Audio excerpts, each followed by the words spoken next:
Hello, and welcome to Academic Matters. I'm Joe Marbach, the Provost at Salle University.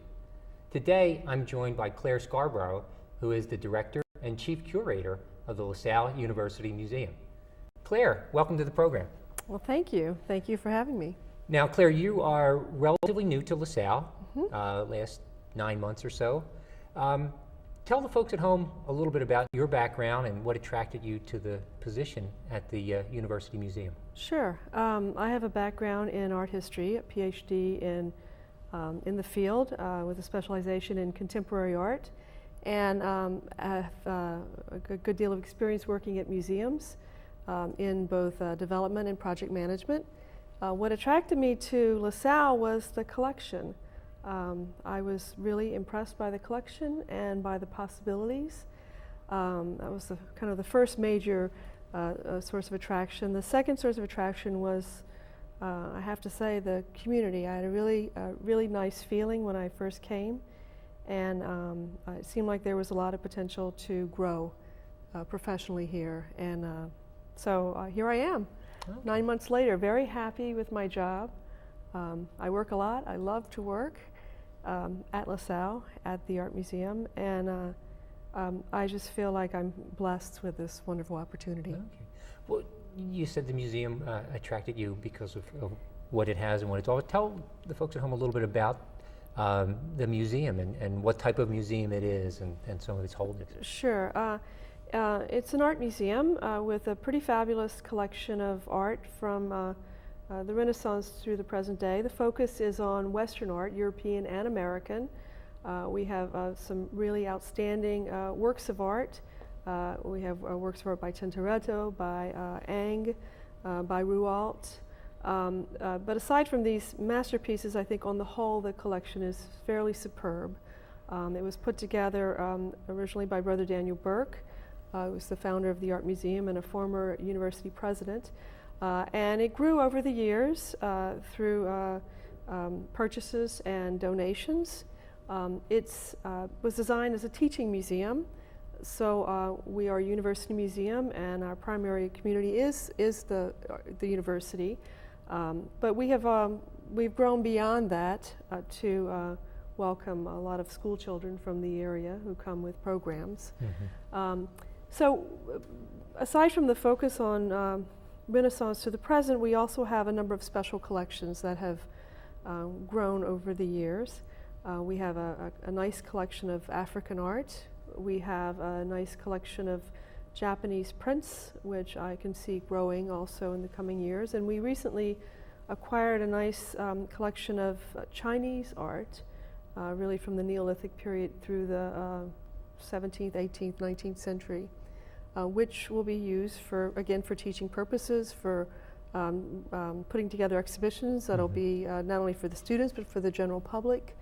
You know, while the focus has been and will continue to be Renaissance through the present, we live in a global society, and with the courses that are run, increasingly there's an interest in the wider world around us, and so by growing our special collections, we can also grow knowledge about the world around us. Now, as a teaching museum, the floor plan or the layout of the museum is often historical in its orientation, right? It starts with the 15th century, right, and goes on to contemporary art. So, can you walk us through that design, and then what types of classes use the museum as a place as a field trip, in essence? Right.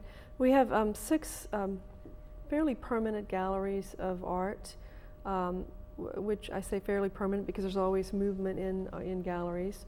And they're designed in I don't want to say period rooms, but rather rooms that encompass a century of art.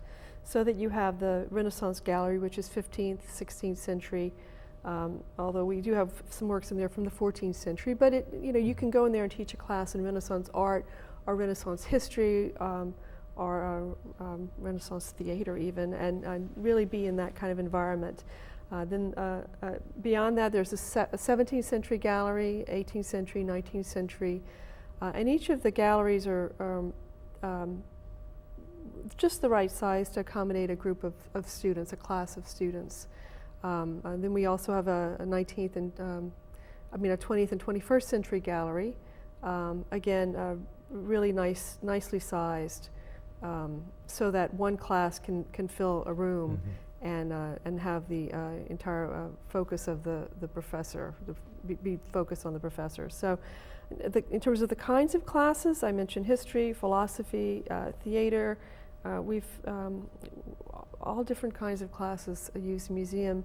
Recently, earlier this fall, we had about 150 nursing students come through the museum as part of a scavenger hunt, which was a way of starting their semester. Yeah, I understand that was very exciting for not only the staff of the museum, but to introduce the nursing students who probably wouldn't get to the museum, in part because of the physical location that the nursing school is on West Campus, and the museum is located in the heart of main campus. Right. So that must have been quite an experience. It was very exciting, and we're hoping that we can do this on an annual basis. It was very successful, and the professor that organizes, Professor Pat Dillon, I'm hoping that she's willing to do this on an annual basis, because the goal is that, you know, when someone comes to the School of Nursing, it introduces them right away to the art museum, so that they can say, I've been there, and hopefully come back again and again.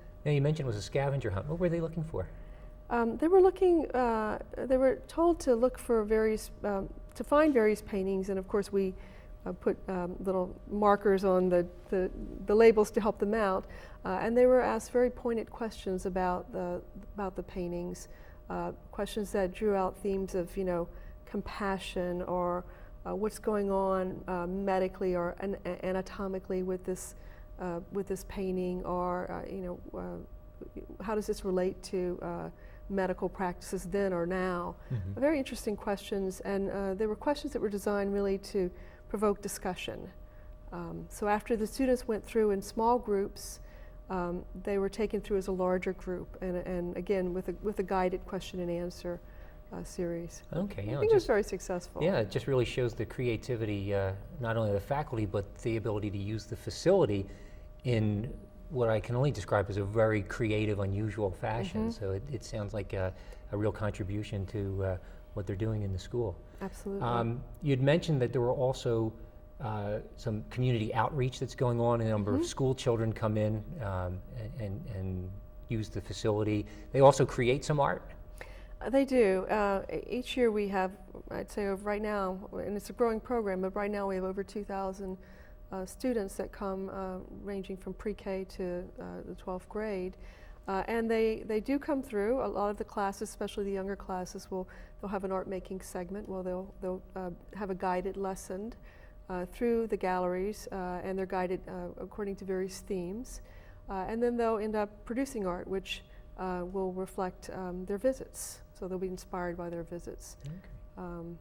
Our community outreach program has been very successful, and we not only have school groups of, you know, children, we also have adult groups who come, and we have a great collaboration with the PDDC, which are adults with developmental disabilities who come on a very, again, this is an ongoing program we've had, and currently they have artwork that they've done inspired by our collection, which is on exhibit in our community gallery.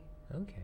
Now, you mentioned that you're professionalizing the museum in many ways. One is actually lending our pieces. Tell us about a couple of the pieces we've put on loan internationally in one case. Sure. We currently have one of our paintings in Italy at the Palazzo Te Museum. It's the Pilgrims at the Tomb of Virgil by Hugo Roberus, an 18th century painting. And it will be there through January.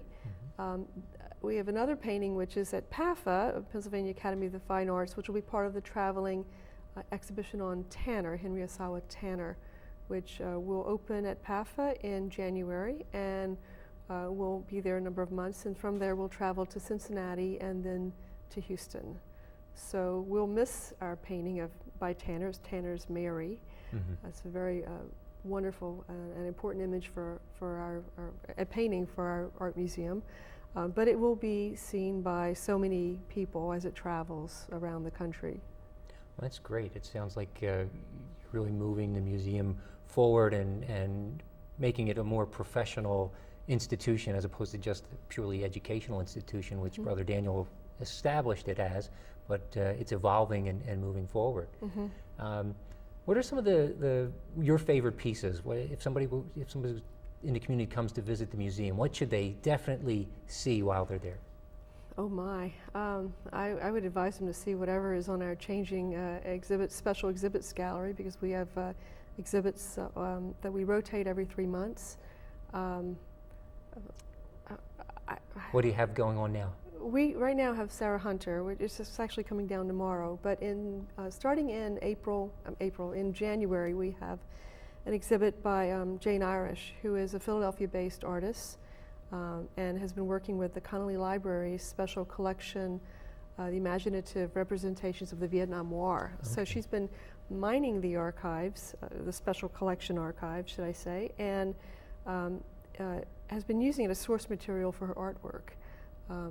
And her exhibit will be on from January through March, and very interesting work. Does these large mural-like scenes which kind of combine landscapes from Vietnam with landscapes from Operation Raw, which were Vietnam protests that took place in the United States in the 1970. Very interesting artist. Yeah, Claire, we only have about a minute left, so going back to that question, what should somebody definitely see if they come into the museum? I'd say take a look at the Renaissance Gallery and all the woodwork and the fireplace, and I think the whole setting is just so interesting. And there's a really nice 13th century crucifixion that I love. It's late 13th, early 14th century crucifixion at Sienese, and when you walk in the gallery, it's immediately to the left as you walk in, and it's very precious. Okay. If folks want a little bit more information, they can contact you at Scarborough at LaSalle.edu? Scarborough at LaSalle.edu, or check out our website. It lists all of our phone numbers. Okay. And contains lots of information about upcoming programs. Okay, thank you. Great, thank you. My guest has been Klare Scarborough, the Director and Chief Curator of the LaSalle University Museum. Please stay tuned as we come back after this word.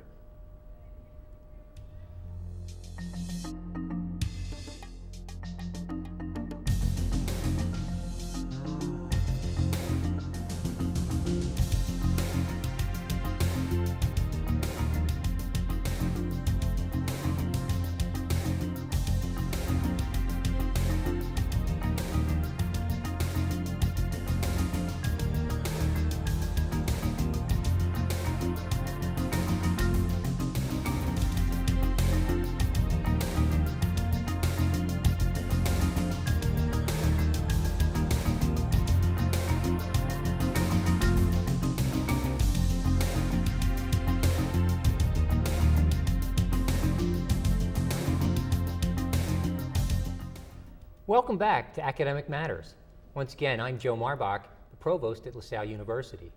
In this segment, I'm joined by Professor Charles Gallagher of the Sociology Department at LaSalle University. Chip, welcome to the program. Thank you for having me, Joe. Now, Chip, you are relatively new to LaSalle, last 4 years, and you come to LaSalle as chair of the Sociology Department. Can you give folks at home a little bit of your background, where you studied, where you're coming from, and we'll talk about your research too. Sure. I'm actually a fourth generation Philadelphian, so I'm coming back home. And I spent 11 years at a big research university in the South, and they posted a position for the chair of the Sociology and Criminal Justice program. I was thankfully selected, and I was able to come in and build a department. We're a growing department. We have about 150 majors. Majority are criminal justice majors. We have new hires, so we're really a very vibrant program. We are able to put our students in wonderful internships. So the program's very viable, and it's just been a joy to be back in Philadelphia. Yeah, and I guess I have to apologize to our colleagues in the criminal justice side of your program when I identify you as right, chair of sociology and criminal justice. I'm sure I'll be reminded. Chip, you do a lot of research on race relations. That's been kind of the hallmark of your career. Walk us through that evolution, Sure. how you started out. Yeah. When I was in graduate school, I got my PhD here in Philadelphia at Temple University. The literature was suggesting that one of the privileges of being in the dominant group is that you really don't have to think about your race. That is, if you're white, you don't have to attend to it the way if you were black or Latino or Asian. But what I found in my classrooms when I was teaching, that my white students thought a lot about race, and they thought about race in often reactionary ways. But what they were saying was very different from what the literature was suggesting, and that became more or less my research project.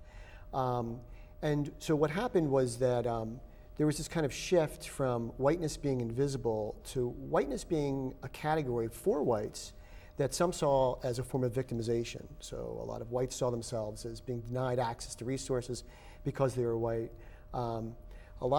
Particularly I did a lot of my interviewing in Philadelphia. Part of this understanding the salience of one's own identity had a lot to do with white ethnicity.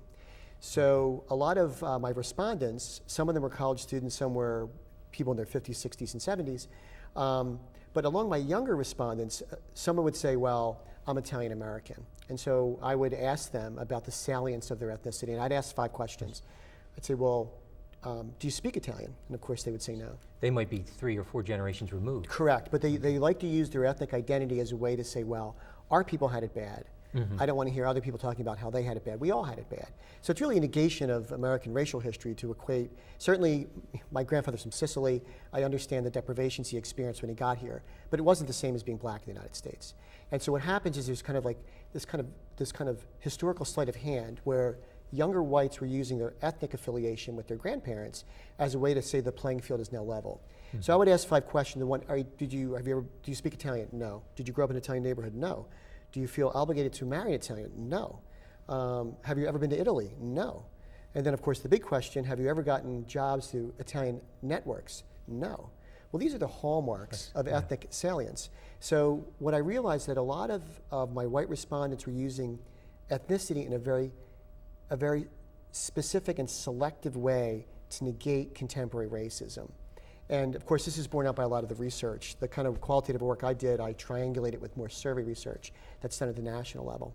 And that kind of led me towards what I've been doing now, is I'm looking at the way that whites perceive race now, really in the post-Obama era. Okay, And because there's no racism in America, right? Because we've got a black president. That's exactly right, and that's the perception, right? And of course, the perceptions are really borne out if you look at polling data, so Gallup, Pew, the New York Times. If you look at the polling data, white Americans believe now that your color no longer matters. That is, that there are no institutional barriers to upward mobility. And of course, people like Barack Obama and Oprah Winfrey and Colin Powell and Clarence Thomas and Condoleezza Rice, all these are examples that color no longer matters. Right. And of course, the social scientists— But the economic data and social data doesn't. That's correct. Right. Every quality of life indicator, from infant mortality to getting a mortgage, to finishing college, to who's incarcerated, breaks by race, and racial minorities are basically on the short end of the stick. But however, what that does, it allows, so imagine if I'm in the classroom, it's one thing that my research, imagine if I want to have a conversation with my students about racial inequality, and they say, what racial inequality?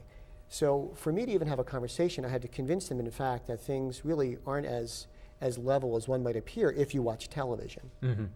You mean the Bill Cosby? Right, the Bill Cosby myth effect. of, Yeah, exactly. Of that going on. Yeah, Okay. so that's, and part of it is that if you were, and people do very good, kind of textual analysis of television, if you were to watch television and you use that as some kind of marker of race relations, it would look like we live in a multiracial, multi-ethnic world where people cross the color line socially all the time. But the reality is, people live in segregated neighborhoods. The most segregated population in the United States are white people.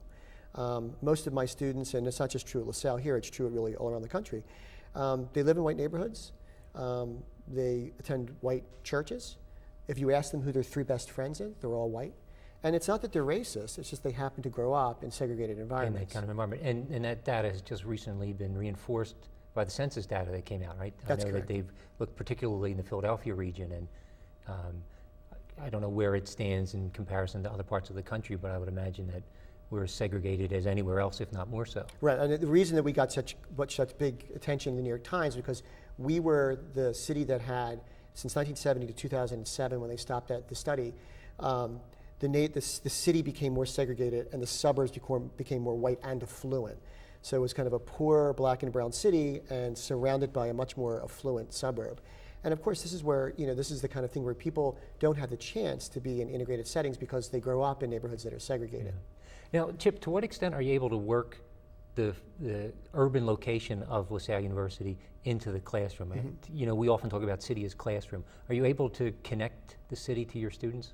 Absolutely. Philadelphia is just a gem. I teach race relations classes. I'm teaching next semester an urban sociology class. So my students one assignment I like doing is that my students take the 23 bus, which has the wonderful, it is the longest city trolley ride in the country. So it goes from Chestnut Hill all the way down to the stadiums in South Philadelphia. Okay. It goes through every imaginable demographic in the city. So it ends up in Chestnut Hill, very affluent and white. It goes through Rittenhouse Square. It goes through Vietnamese neighborhoods, black neighborhoods. So my students, a lot of these students have never taken a city bus. So they get the experience of taking a very long trolley ride, and they kind of do rapid ethnography. So they take down notes, but they have to do demographic analysis on the different neighborhoods they go through. Okay. So I get to use the bus. I also use our museums here. They're fabulous. Right now I'm teaching a class called Immigration Nation, and there's just wonderful museums that discuss immigration in Philadelphia. So the Jewish Museum here, the Polish Museum. We just have fabulous. Philadelphia is a fantastic resource for people in the social sciences to use for their classes. That's great, and I know it's been part of our identity as an urban university, and also trying to reach out to those suburbs too, mm-hmm. because we're not exclusive of it. Beyond the research, I know you also are experimental in the classroom. We talked when we first met about your banning cell phones and other types of electronic communication. Yeah. I don't know if you're still engaged in that experiment. I do, yeah. My students hate me for it, but the 7 days, no cell phone, no Game Boy, no iPads, no anything. Emergency calls only. I tell their parents that you won't be communicating for 7 days. So no, I don't even know the name of these games. It's the big one that's Man of War or Call to Action. Call of Duty. Call of Duty. Yeah. So, and no texting. I had a student here, they have to I do a baseline first. They have to count out all the hours that they use on the phone, on texting. So the average is a few hundred texts a day for most students. And the average students in my class, anywhere between 6 to 9 hours of interfacing either with a computer or Facebook, and all of a sudden that's gone. And they go through withdrawal. So it links to a literature on basically how the media shapes our perceptions. I use Marshall McLuhan's work on the medium being the message and how this is controlling how we interact. But they go through deep withdrawal. They hate me. They have to write about it. And then, of course, they realize that, wow, what do you do over the time you're not a do? They volunteer more, they study more, they sleep more, they do things that are productive. But they get to see in ways in which technology, without them even thinking about it, is shaping what they do every day, every hour. Mm-hmm. So it's a great assignment, and they really like it. After they get over hating me and they can't do it, it turns out to be a really fun thing. And I understand you only broke up a few relationships where there are a number of couples people had actually talked to one right. another. Yeah, that's exactly right. And parents also, that there are big fights in households. Some families have the television on when they eat, and students have asked, can turn it off? They said no. I mean, it became very, very interesting situations. Okay. And of course, some people had boyfriends and girlfriends that refused to go along with it. They said, if you can't go along with this, what kind of partner are you going to be down the road? So some people did break up from my class. Okay. So I'm not a matchmaker, it seems. Quite the opposite. Quite the opposite. Yeah. Chip, we're just about out of time. I want to thank you for taking some time out of your busy day and taking away from some of your students to share your knowledge with our audience today. I hope you'll be able to come back and share with us. I know you're quite publishing. I don't know if we can show a shot of your books here. I hope you can. But, congratulations on that. Thank you. Once again, my guest has been Dr. Charles Gallagher, Chair of the Department of Sociology and Criminal Justice. Thank you. At LaSalle University. He's also a published author, research scholar, and one of the finest teachers we have on campus. So once again, thank you, Chip. I'm Joe Marbach, Provost of LaSalle University and your host for Academic Matters. Thank you.